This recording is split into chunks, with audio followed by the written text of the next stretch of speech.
I was scared of pretty girls and starting conversations. All my friends are turning green. Yeah, the magician's assistant in their dream. Oh.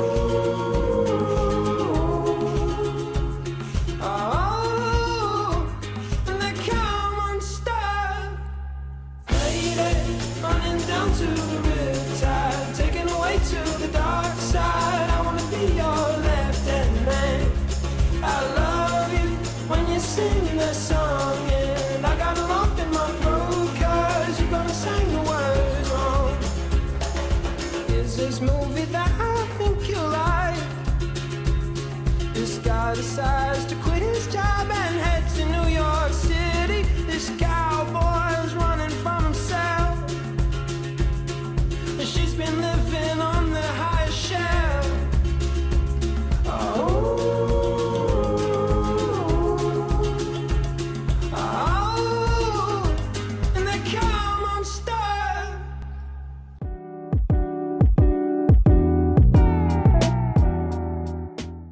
Oi gente, tudo bem? Eu sou a Mirella. Oi gente, eu sou a Letícia Gomes. Oi, eu sou a Luana Gomes. Oi gente, eu sou a Manuele. E eu sou a Rafaela Souza. E esse é o Pode Ler. No episódio de hoje a gente vai discutir sobre o livro Memórias Póstumas de Brás Cubas, de Machado de Assis. O livro foi publicado em 1881, no século XIX. Inclusive é um dos primeiros livros com a transição do romantismo para o realismo. Ele é marcado por uma crítica à sociedade carioca do século XIX. Sim, nesse livro o Machado ele vai trazer, em forma de ironia, as críticas sociais. No episódio de hoje a gente dividiu em alguns temas, né, que a gente achou relevante falar sobre o livro, e a gente vai apenas espontaneamente falar sobre os temas e discutir, porque esse podcast está aqui para isso. Gente, eu acho que é legal a gente começar falando de como a morte influencia a narrativa do livro. Porque nesse livro, o que acontece? A gente tem a história do Brás Cubas, né? Que ele é um autor defunto, né? Ele era autor em vida e ele já morreu.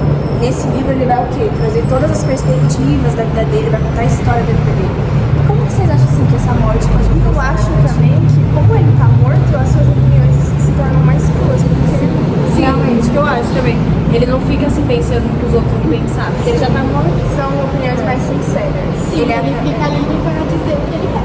Sim, quando ele diz, tipo, de uma situação que normalmente na vida real a gente não falaria nada sobre, mas como ele está morto, né, ele pode falar o que ele vai entender. Inclusive, ele fala bastante coisas que você fica meio... Nossa. E outra também sobre a história, eu acho que é um ponto legal da gente falar, é essa questão da forma como o Machado de Assis construiu essa história, né? Na verdade, o Brás Cubas, né? Que é pra ser o Brás Cubas. É, porque ele tá meio que um livro, né? É um livro, aí do nada ele vai interromper o livro e vai falar sobre um capítulo aleatório, um capítulo vai ter, tipo, 2 linhas. Ou ele fala assim, esse capítulo não é relevante. É isso que eu achei, tipo assim, diferente, porque eu nunca tinha visto um livro assim, que o capítulo tem 2, 3 frases. Essa quebra de expectativa do Ou que não tem frase nenhuma. Porque tem uns capítulos tem um só que é uma linha. Tipo, ele só botou linhas no capítulo. Também é uma coisa que... É como não me tornei, foi o quê? Como não me tornei ministro, aí ele Foi. conta a história de como ele não se tornou Aí só ministro. tem um pontinho, porque não se tornou, então não tem o que contar. Então, eu acho que eu vou começar compartilhando um trecho da página 89, que ele fala justamente sobre isso. E ele diz assim: olhar da opinião, esse olhar agudo e judicial, perde a virtude, logo que pisamos o território da morte.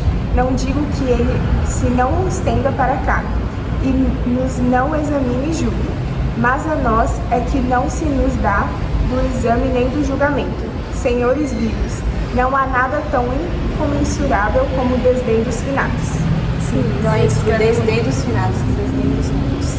Eu achei um tópico assim, muito interessante que eu observei foi a relação de pai e filho, do Brás Cubas com seu pai. A gente vê que ele é bem mimado, né? Quando ele é pequeno, assim, o pai dele faz de tudo por ele, se ele faz alguma coisa ruim. Na verdade, ele era uma criança muito fraquinha, né? Ele mesmo fala. Ele era bastante atentado. Ele fazia mal aos servos dele, né? As pessoas, os escravos que trabalhavam na casa dele. Ele era uma pessoa muito desrespeitosa na sala de aula. E o pai dele achava isso super normal. O pai dele tinha muito amor ainda. Gente, aquela cena que ele vê o casal se beijando e ele sai gritando. Sim, tem uma cena que tem um casal se beijando assim, aí ele vai lá e grita, ai, quem, trai sei lá quem, tá beijando sei lá quem. Sai correndo gritando isso. Enfim. Aí o pai dele ainda riu depois com ele.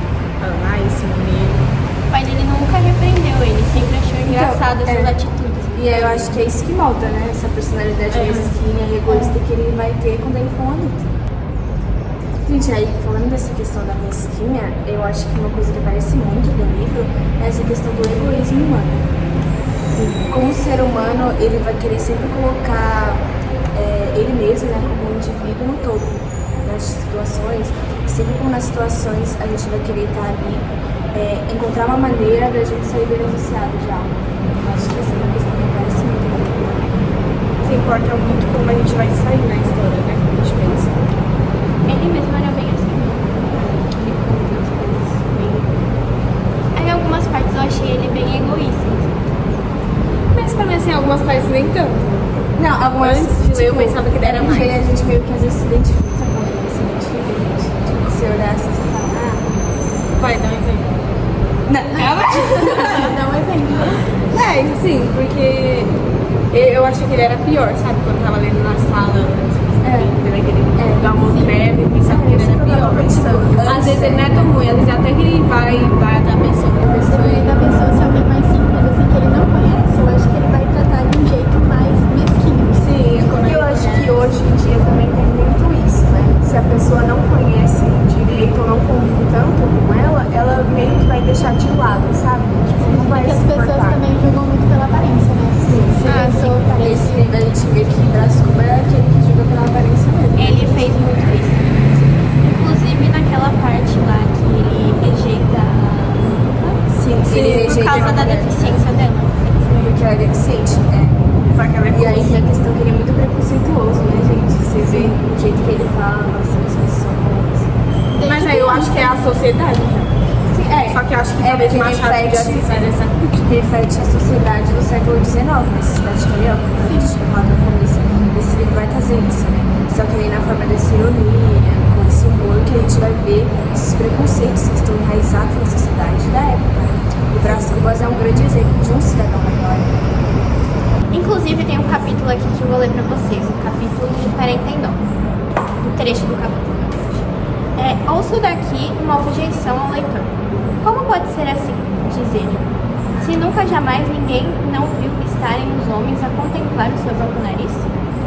Leitor obtuso, isso prova que nunca entraste no cérebro de um chapeleiro. Um chapeleiro passa por uma loja de chapéus. É a loja de um rival, que a abriu há 2 anos. Tinha então 2 portas, hoje tem 4.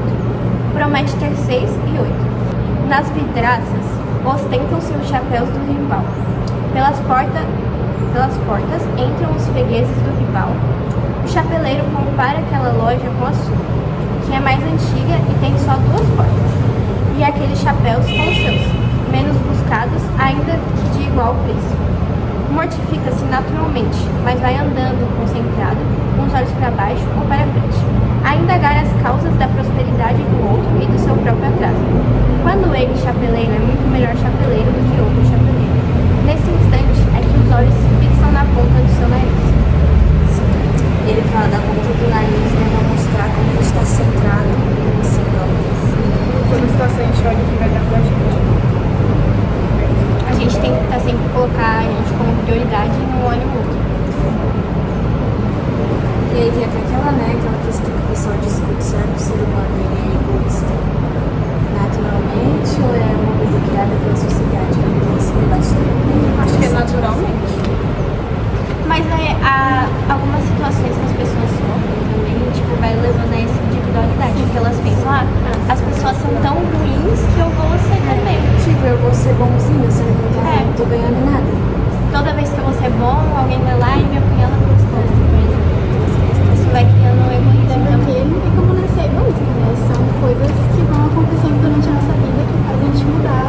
Que vão de moldando pensamento. isso. Gente, eu acho que outra coisa que eu percebi, né, nessa parte das críticas que o Machado de Assis coloca na história, né, que fala da sociedade, é a crítica à sociedade escravocrata da época. Eu acho que especificamente um capítulo que me chamou a atenção foi o da borboleta preta, né, que ele fala de uma borboleta preta que tava voando ali e que é um sinal de que algo ruim vai acontecer, e aí ele vai matar essa borboleta. foi no capítulo 31, que ele fala sobre a borboleta preta, que se ela fosse azul, talvez ele não mataria ela, né? Essa borboleta, ela pousa no quadro, né, do pai dele, e ele acaba matando ela. Ele faz toda uma reflexão, aí eu vou ler aqui uma parte que eu achei interessante. Também porque diabo não era ela azul, disse comigo. E essa reflexão, uma das mais profundas que se tem feito desde a invenção das borboletas, me consolou do malefício, me reconciliou comigo mesmo. Vejam como é bom ser superior às borboletas, porque justo dizê-lo, se ela fosse azul ou cor de laranja, não teria mais segura a vida. Não era impossível que eu a atravessasse com um alfinete para recreio nos olhos, não era. Esta última ideia restituiu-me a consolação. Uni o dedo grande ao polegar, despediu um picarote e o cadáver caiu no jardim. Era tempo. Aí vinham já as próvidas formigas. Não, volta à primeira ideia. Creio que para ela era melhor ter nascido azul. Então era melhor ter nascido na cor azul, porque aí você não teria toda essa narrativa ruim colocada por cima de você, né?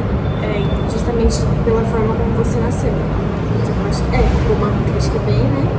Sim, a sociedade mesmo. Ele fez essa associação com a borboleta que eu achei bem interessante também. Enfim, outra coisa que eu acho que aparece muito no livro, que deixa a gente meio que numa crise existencial, é essa questão da mesquice da vida. Tipo, de como a vida ela é normal às vezes. Que nem a vida dele. Como a vida de Brás Cubas, que foi um homem que ele tinha herança da família e tal. E ele queria tanto fazer grandes feitos, só que a vida inteira dele ele viveu de uma forma mesquinha e tola. E ele não conquistou nada.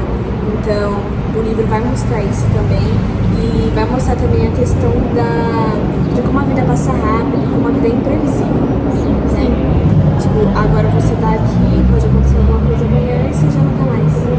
Ou alguma coisa na sua vida que vai mudar toda a trajetória dela. E acho que é uma coisa pesada. E aí você pode ter pensar, nossa, se você fosse morrer amanhã, né? O que eu conquistei na minha vida até agora? Se, por exemplo, o Brás Cubas, o que ele teria conquistado na vida dele? E aí, eu acho que Coitado, é difícil. sofreu muito, né? Porque ele não conseguia nem um cargo, né, direito. Ele ficava, depois saía, era rebaixado. Já naquele viveu 7 anos, 5 anos. Ele nunca teve muito interesse. Ele não Sabe, sabia não é que nada. ele morreu jovem também. E tinha muitas pessoas ao longo da vida dele também. Sim, sim. Ele teve uma vida, né? Gente, tem também um trecho que eu achei interessante do parágrafo 88 da página do 30, e do capítulo 23, que fala assim: mais esse duelo do ser e do não ser, a morte em ação, dolorida, contraída, convulsa, sem aparelho político ou filosófico. A morte de uma pessoa amada, essa foi a primeira vez que a pude encarar. Não chorei.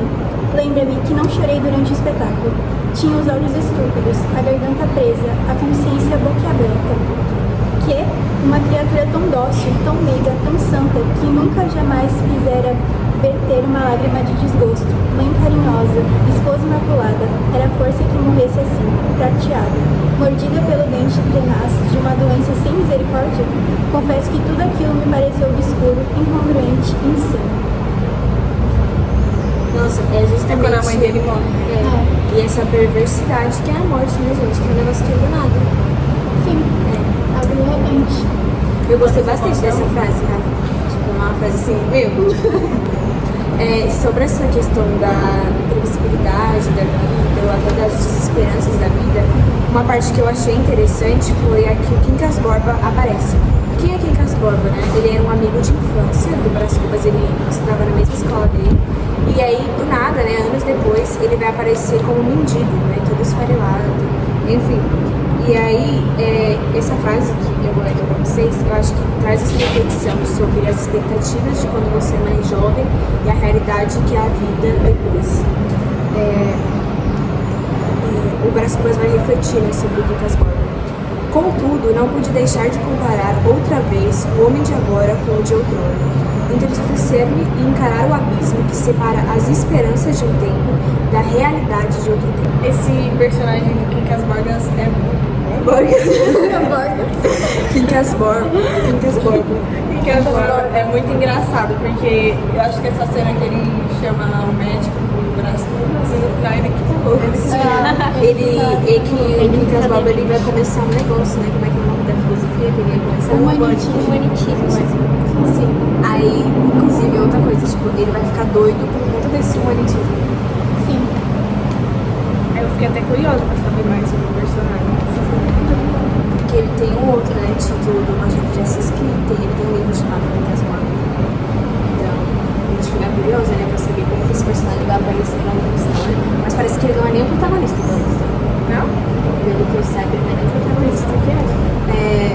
E aí, nessa parte do Quintas Borba, né, ele vai ficar doido mesmo, por conta dessa questão que ele queria procurar, essa filosofia dele. E aí eu acho que é uma crítica a essa questão da ciência em nome de tudo, e que a ciência, independente de tudo que vai fazer com a sua vida, é a ciência em primeiro lugar. Acho que foi essa crítica que ele quis trazer. Inclusive, o nome, né, de um dos capítulos que o Quintas Borba aparece é o alienista. E alienista, né, é um psicólogo, psiquiatra, né, que cuida dos doidos. Enfim, como foi chamado na época, gente. Aí, eu acho que é até ele faz até uma alusão, né, com o próprio conto do Machado de Assis chamado O Alienista, que é a história justamente de um psiquiatra, que, né, ele tá lá numa cidade pequena, né, e aí todo mundo que ele acha que é louco, qualquer coisa que você faz, ele vai achar que você é louco e ele vai te prender no hospício.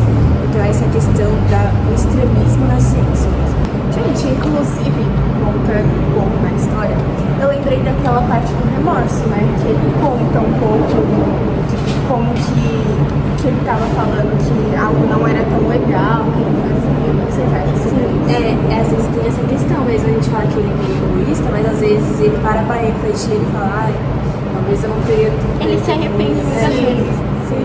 Tipo, tem episódios que ele não se arrepende, né? Por exemplo, do Almocreve.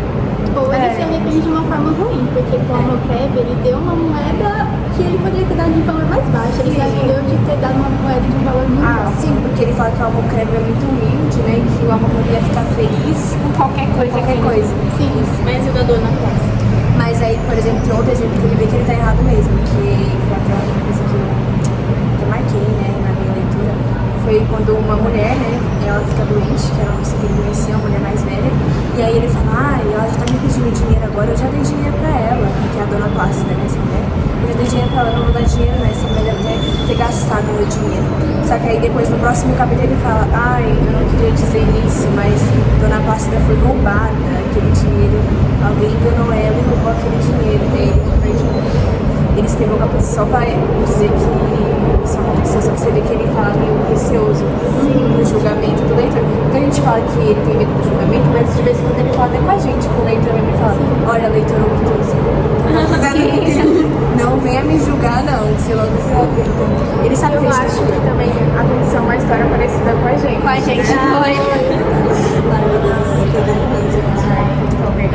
A gente tinha conhecido uma pessoa, né? Num jogo a gente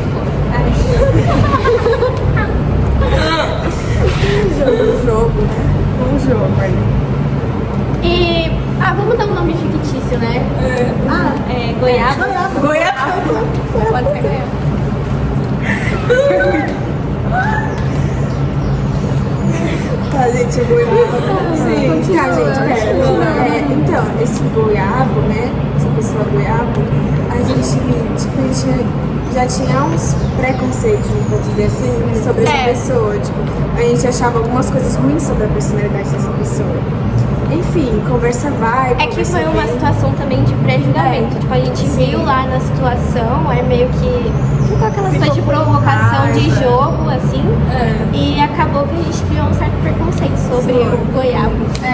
Tipo, já naquela rivalidade do jogo de futebol, que sempre tem, né? Só que a gente formou alguns preconceitos pelo que a gente viu ali na hora. Sim, a gente não procurou saber mais no começo, né? Mas quando a gente procurou saber, tipo, a gente já tava julgando a história. Foi, a gente vai pesquisar sobre, e aí a gente entrou na página do Instagram dessa pessoa e tinha lá uma puta carta assim de superação e tal, que tinha passado por várias coisas. E aí ficou um clima super agradável, né? Nós tava Pô, todo mundo parou na hora. A gente tava rindo, brincando e depois a gente não sabia quanto a pessoa já tinha sofrido. sofrido na vida e aí a gente viu, então é por isso que ela tava falando aquilo. Ele estava agindo. Por isso que aquela pessoa tava agindo daquele jeito. Por isso que queria tanto assim, né?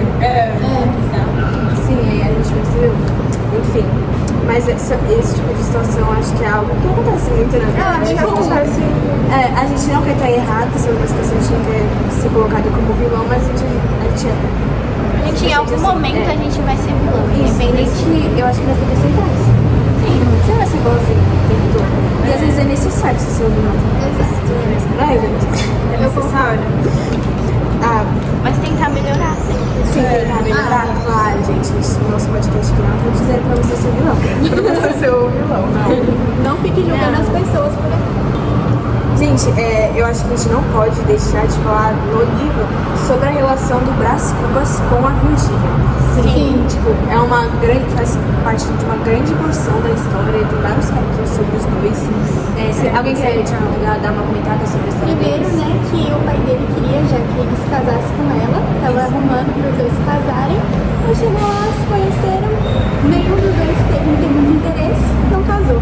Aí passou uns anos, ela conheceu outra pessoa, se casou com ele, e aí voltou, começaram a se amar de novo. Eles se encontraram de novo e começaram a se gostar. Proibido que é bom, meio que é isso, proibido que é gostoso, entendeu? O amor proibido que é gostoso. Tipo, foi meio que isso, gente, porque assim, só foi ela casar com outro que ela teve olhos pra ele novamente, sendo que ela que quis casar com outro que não. Eu acho que ele tem muito isso na história, tanto quando ele se envolveu com aquela Marcela lá, o pai dele meio que proibia ele de ficar com ela, e aí ele gostava dela. Sim, tipo, tem a primeira namoradinha dele, né, a primeira mulher assim que ele quis, que é a Marcela, né, e aí ele tava tão apaixonado, queria levar ela até pra ir fazer faculdade com ele no exterior, só que o pai dele assim proibiu mesmo, foi Por buscar conta ele. que ela era uma prostituta. Sim, né? porque e aí ele tem preconceito. Ela gostava muito das coisas caras e aí ele gastava muito dinheiro. Gastou e muito. o pai ela dele não gostou. era meio interesseira, assim. Sim. Aí o pai dele não gostou, mandou ele embora. E é engraçado, assim, essa história dos dois, porque, assim, dura muito tempo, gente. Sim, dura muito. Dura uns anos. Aí depois parece que acaba lá quando eles têm uns 50 e tantos anos. E aí os dois até se encontram depois, né? Tipo, quando ele tá quase morrendo, aí no leito de morte. E eu lembro, eu acho que foi a Mirella, não foi a Mirella? Foi, eu comentei sobre esse trechinho, né, que ela fala no livro, que tá na página 37, bem no comecinho do livro, e ela fala assim: de dois grandes namorados, de duas paixões sem freio, nada mais havia ali. 20 anos depois, havia apenas dois corações murchos, devastados pela vida e saciados dela. Não sei se em igual dose, mas enfim saciados. Nossa, gente, essa frase, viu? Porque é como se a vida tivesse desgastado toda aquela juventude, todo aquele amor, né? Toda aquela paixão que eles tinham. Acho que muito desses encontros também gastava muito eles, porque tinha que esconder de todo mundo. Tinha que ficar escondendo, e aí Será ele que falava não era que que queria fugir. Eu acho que ele desconfiava, mas ele não falava por causa do status que ele tinha, né? Do status, Conta do cargo dele. realmente, ele era um corno assim que ele sabia que ele era, né? Um corno assim. Ele era um corno Ele manso. ele não queria, tipo, falar pra sociedade, mas ele mesmo. Pra manchar a imagem dele, né? E eu lembro que tem até uma cena que o próprio Lobo Neves. Ia ser um ele fala- escândalo se ele se descobrisse. Até porque ele tinha dinheiro, né? Trabalhava ali como deputado. E eu acho interessante uma cena que eu tô lembrando agora, que o Lobo Neves, o Brás Cubas tá conversando com ele, é falso assim, as coisas. Aí o Lobo Neves começa a desabafar, falando que ele não tá tão feliz com esse cargo dele, nem com a vida dele, só que ele tem que continuar, porque assim, é o que ele tá agora, né? Ele já estudou muito isso, né? Então mostra como o Lobo Neves também é um homem frágil, independente de todas as conquistas que ele teve na vida.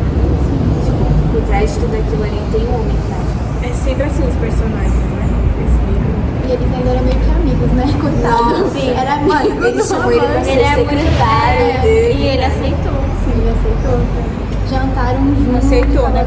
Já andava. Não, mas eu fico pensando. Chegava assim, em por casa, exemplo, ele era não óbvio que ele falava sabia, pra ele, porque mas quando ele ele chegava em casa, quem é que tava lá? Então, Pois é. mas ele Neves chegava. a não ser que ele fosse muito ingênuo e achava que eles Ah, eram eu amigos, achei mas que era eu acho ingênuo, que não. Ô, gente, inclusive, você que tá escutando agora, a gente separou uma cena pra dramatizar. Então, Luana será a narradora dessa cena, Manoel será Lobo Neves, que eu serei Dona Plácida. E Rafa, Virgínia. E Rafa Virgínia. Então, nessa cena, o que tá acontecendo, né? Só pra contextualizar quem tá escutando, quem tá assistindo aí o podcast, a Dona Plácida, né, ela é meio que acoberta esses dois, né? Ela é meio que uma empregada deles, né? Só que é quase uma mãe para a Virgínia. E aí eles vão ter essa casa que eles usam pra, né, ficar juntos e tal, e a Dona Plácida cuida da casa. E aí tem uma certa ocasião que os dois estão lá na casa e daqui a pouco chega o Lobo Neves. E aí Dona Plácida vai acobertar os dois, então é essa cena que a gente vai dramatizar agora com uma leitura dramática. Então, ajustem as folhas de ouvido. Dona Plácida, que espreitava a ocasião idônea para a saída, fecha subitamente a janela e exclama: Virgem Nossa Senhora, aí vem o marido de Yaya. O momento de terror foi curto, mas completo. Virgília fez-se da cor das rendas do vestido. Correu até a porta da alcova. Dona Plácida, que fechara a rótula, queria fechar também a porta de dentro. Eu dispus-me a esperar o Lobo Neves. Esse curto instante passou. Virgília tornou-se, empurrou-me para a alcova. Disse a Dona Plácida que voltasse à janela. A confidente obedeceu. Era ele. Dona Plácida abriu-lhe a porta com muitas exclamações de pasmo. O senhor por aqui, honrando a casa de sua velha? Entre, faça favor, adivinhe quem está cá. Não tem que adivinhar. Não veio por outra coisa? Apareça, Yaya. Virgília, que estava a um canto, atirou-se ao marido. Eu espreitava-os pelo buraco da fechadura. O Lobo Neves entrou lentamente, pálido, frio, quieto, sem explosão, sem arrebatamento, e circulou um olhar em volta da sala. Que é isto? Exclamou Virgília. Você por aqui? Ia passando. Vi Dona Plácida da janela e vim cumprimentá-la. Muito obrigada, acudiu esta. E digam que as velhas não valem alguma coisa. Olhai, gente, e aí parece estar com ciúmes. E acariciando-a muito. Este anjinho é que nunca se esqueceu da velha Plácida. Coitadinha, é mesmo a cara da mãe. Sente-se, senhor doutor. Não me demoro. Você vai para casa? Disse Virgília. Vamos juntos. Vou. Dê cá o meu chapéu, Dona Plácida. Está aqui. Dona Plácida foi buscar um espelho, abriu-o diante dela. Virgília punha o chapéu, atava as fitas, arranjava os cabelos, falando ao marido, que não respondia nada. A nossa boa velha tagarelava demais. Era um modo de disfarçar as tremuras do corpo. Virgília, dominado o primeiro instante, tornara posse de si mesma. Pronta. Disse ela. Adeus, Dona Plácida. Não se esqueça de aparecer, ouviu? A outra prometeu que sim e abriu-lhes a porta. Pra quem tá assistindo o vídeo, a gente teve que mudar um pouco a nossa posição aqui por problemas técnicos, mas vamos voltar à nossa discussão. Voltando à discussão, eu acho que a gente não poderia finalizar esse episódio, né, sem aquela frase impactante do final, que é muito importante, eu acho, tem um peso muito assim, né? Sim, eu separei essa frase aqui, ó. Vou ler. Porque ao chegar a este outro lado do mistério, achei-me com um pequeno saldo, que é a derradeira negativa deste capítulo de negativas. Não tive filhos, não transmiti a nenhuma criatura o legado da nossa miséria. Acho que assim, só essa frase aí, gente, tipo, ele acaba o livro com isso, Brás Cubas. Sim. Como ele não transmitiu a miséria dele pros filhos, né? Porque ele não teve nenhum filho. É meio que assim, ele não vai ser lembrado, né? Ele vai cair no... Como ele não deixou nada. Sim, ele não deixou nenhuma marca, nem No mundo, assim. nem alguma coisa que ele queria criar, ele queria ser ministro, ele queria, inclusive, criar um medicamento, ele não conseguiu. Ele não realizou nenhum sonho dele. Não realizou nenhum feito, né? Que era algo que ele queria, né? Ser Ele grandioso. sempre foi grandioso, assim, né? Que ele queria pensava realizar. assim, ser grandioso. E eu acho também que isso meio que foge um pouco dos livros, sabe? Porque no final a gente sempre tá esperando um final bom, feliz e... Isso aqui também. E aí Machado aquela de Assis. contraposição, né? Do romantismo com o realismo. Então o Machado de Assis vai trazer isso nesse livro dele, né? Então o romantismo que é tudo idealizado e no realismo é a realidade mesmo, né? E aí Brás Cubas, Memórias Póstumas de Brás Cubas vai trazer isso. Cheio de mortes também, a mãe morre, o pai morre, sua família, os amigos. O pai, que era o maior apoiador dele, quando o pai dele morre também, como se o chão dele caísse. Gente, eu achei bem interessante. Foi. Então acho que tá na hora da gente finalizar, né, gente, esse episódio, porque acho que já tá até um pouco grande. Eu gostei bastante da discussão de hoje. Eu acho que eu devo perguntar, qual nota vocês dariam pro livro, de 1 a 5? Acho que 4. 4 de 5? Sim. Eu acho que eu daria 3.5. 3.5, ótimo. Eu acho que eu sou igual a Lana, 3.5. O meu tá ali 3.5, 4 também, por aí. Eu acho que eu dou 3.5 também, porque não foi algo que, oh my god, mudou minha vida, mas eu achei que pra proposta do livro foi muito bem construído. Tipo, a diferença, né, que ele traz, Ele é um livro diferente, a narrativa, e também essas questões, né, essas reflexões que a gente teve durante o episódio todo.